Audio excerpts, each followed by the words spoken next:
چہرے پہ سارے شہر کے گرد و ملال ہے، جو دل کا حال ہے وہی دلی کا حال ہے۔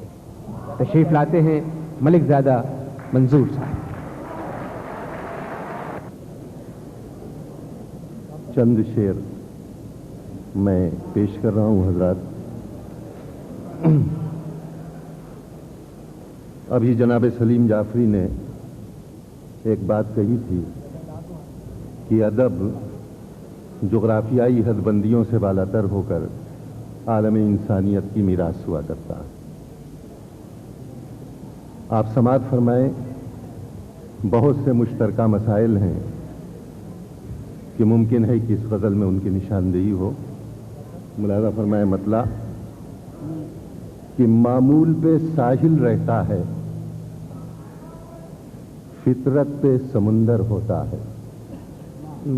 معمول پہ ساحل رہتا ہے، فطرت پہ سمندر ہوتا ہے، طوفان جو ڈبو دے کشتی کو کشتی ہی میں اکثر ہوتا ہے۔ کہ معمول پہ ساحل رہتا ہے، فطرت پہ سمندر ہوتا ہے، طوفان جو ڈبو دے کشتی کو کشتی ہی میں اکثر ہوتا ہے۔ اور شعر ملاحظہ فرمائیں کہ جو فصل خزاں میں کانٹوں پر رقصان و غزل خاں گزرے تھے، جو فصل خزاں میں کانٹوں پر رقصان و غزل خاں گزرے تھے، وہ موسم گل میں بھول گئے، پھولوں میں بھی خنجر ہوتا ہے۔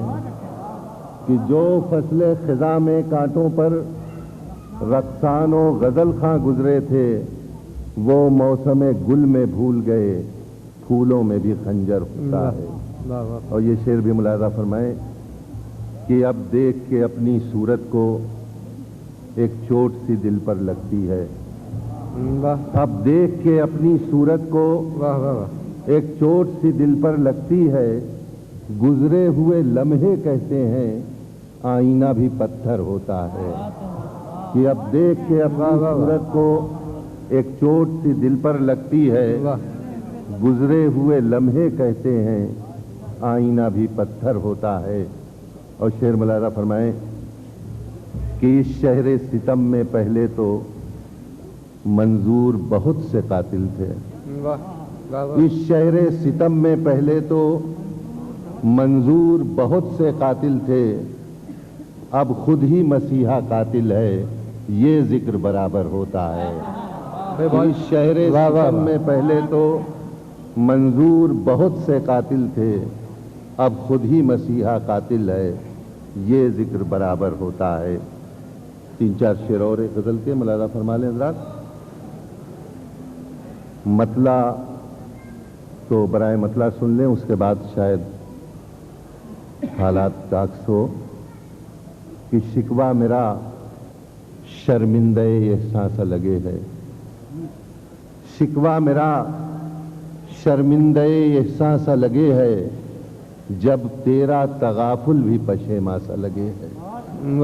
اور یہاں سے شعر ملاحظہ فرمائیں کہ اب برق کا کیا ذکر کہ خود شعلہ گل سے، اب برق کا کیا ذکر کہ خود شعلہ گل سے، جلتا ہے نشیمن تو چراغاں سا لگے ہے۔